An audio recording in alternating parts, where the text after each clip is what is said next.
desire to protect our freedoms. But gun confiscation is exactly what happened during the state of emergency following Hurricane Katrina in New Orleans. U.S. troops also arrived, something far easier to do even now thanks to last year's elimination of the 1878 Posse Comitatus Act. That forbid U.S. troops from policing on American soil.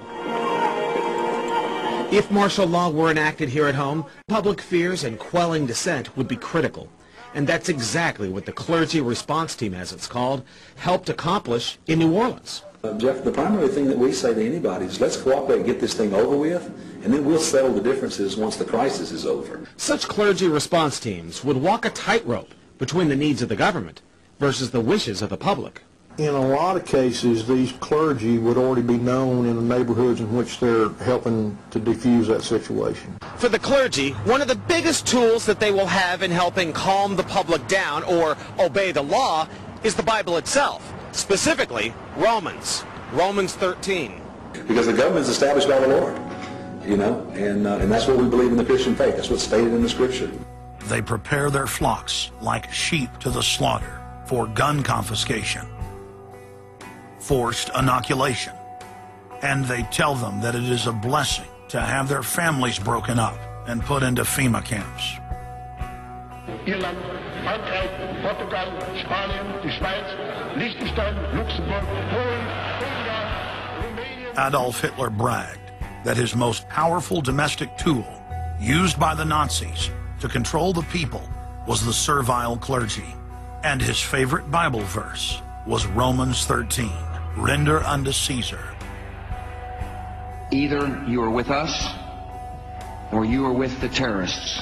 The scam was launched as a simple bait and switch. The government recruited the public by telling them that they were needed in the fight against Al-Qaeda.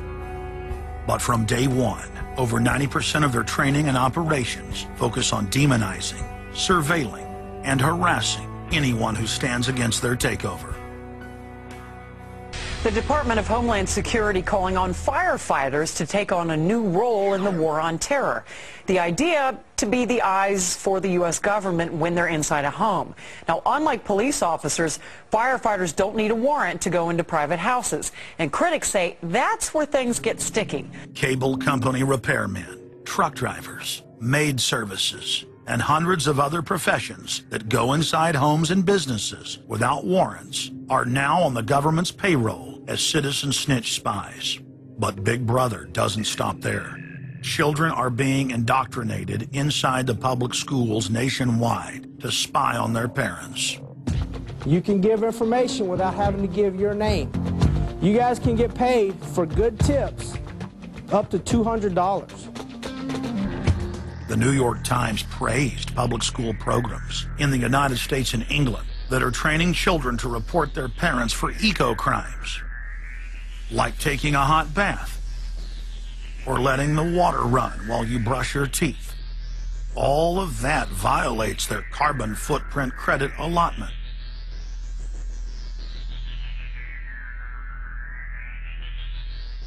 Check it out, check it out. And that's where we come in. We're the carbon cops and we're on the lookout for energy wasters. Our job is to get all Australian households to cut their carbon emissions. So Carbon Cops is a program that looked at energy use in a domestic sense. We went into people's houses and got them to reduce their energy use by 50%. Sadly, the Boy Scouts of America have now contracted with the Department of Homeland Security and are now training more than 20,000 Boy Scouts in anti-terror urban warfare mount training. The federal grants are very specific.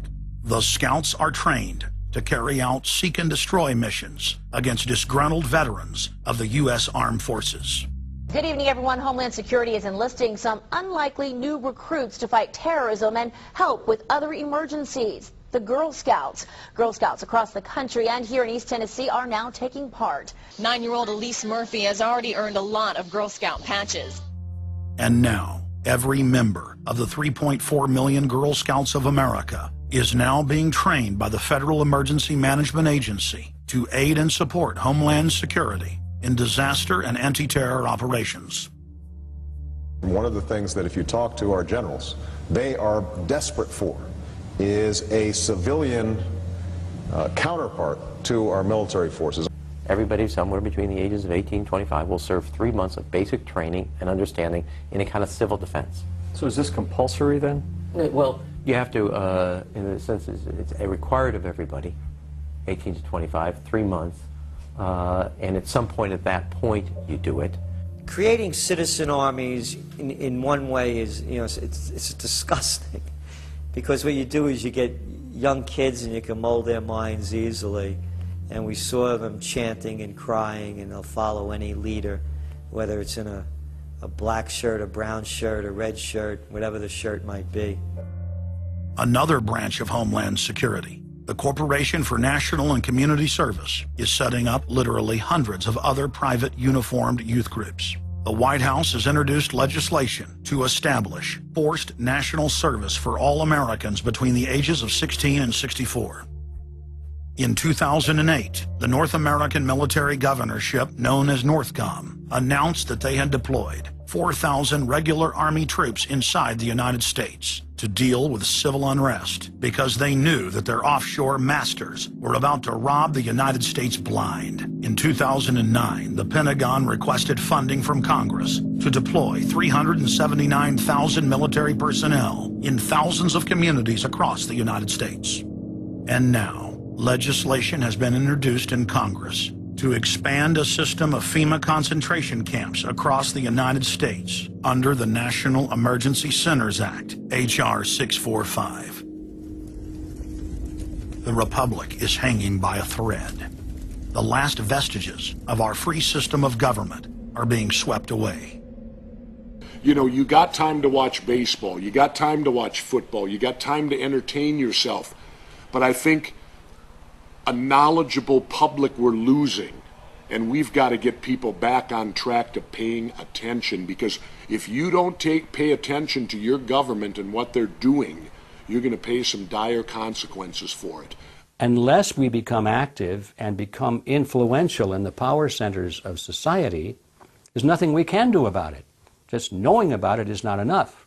And as long as we are given at election time an option between the Republican candidate or the Democrat candidate, both of whom have been selected by members of the Council on Foreign Relations and both of whom have the same general policies, that's not going to change anything either. So the real issue is, so what? And the answer is we've got to recapture control of the power centers of society. The people have a decision to make. Our nation has been seized in the jaws of a global corporate takeover. The Republic is passing into history. We're losing our freedoms. And it's up to every man, woman, and child in the United States to decide whether we're going to be fooled by the slick propaganda of the social engineers or whether we're going to restore the Republic. The values expressed by our founding fathers and the Declaration of Independence and other documents are very important to these times, and it's now our chance to manifest those documents. Now is the time for all good men to come to the aid of their country, because the country is being stolen from us in broad daylight. Not only stolen metaphorically, but financially as well. The numbers don't lie. The American people, having been educated as to the truth, then have to rise up and demand and get a government that starts serving them. We need a change, and it isn't going to come from Democrats and Republicans. It has to come from the American people. Dissension is the greatest form of patriotism, and I believe that. Because if you don't hold your elected officials' feet to the fire and pay attention, you are going to get bad government. So it's imperative for all of us. It's our job as citizens of this great country to pay attention. This is our last chance to not relive history. Hundreds of nations have fallen to tyranny in the last century alone. America is a prize coveted by the despotic megacorporations that now dominate our planet. If their world government is truly to rise, freedom and the republic for which it stands must fall. Now is the time for all good men and women to come to the aid of their country. One of the greatest events in history is taking place before our very eyes. For many generations into the future, our progeny will look back on this time as either a place where humanity rose to the challenge and made a stand against the forces of darkness, or as a time when the planet fell into the grip of a merciless high-tech tyranny.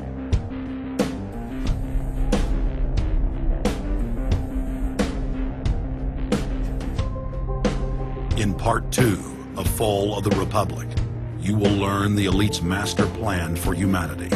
But more importantly, you will learn how to stop that plan, reverse the criminal tide, and reignite the flame of liberty on the long march to man's ultimate destiny.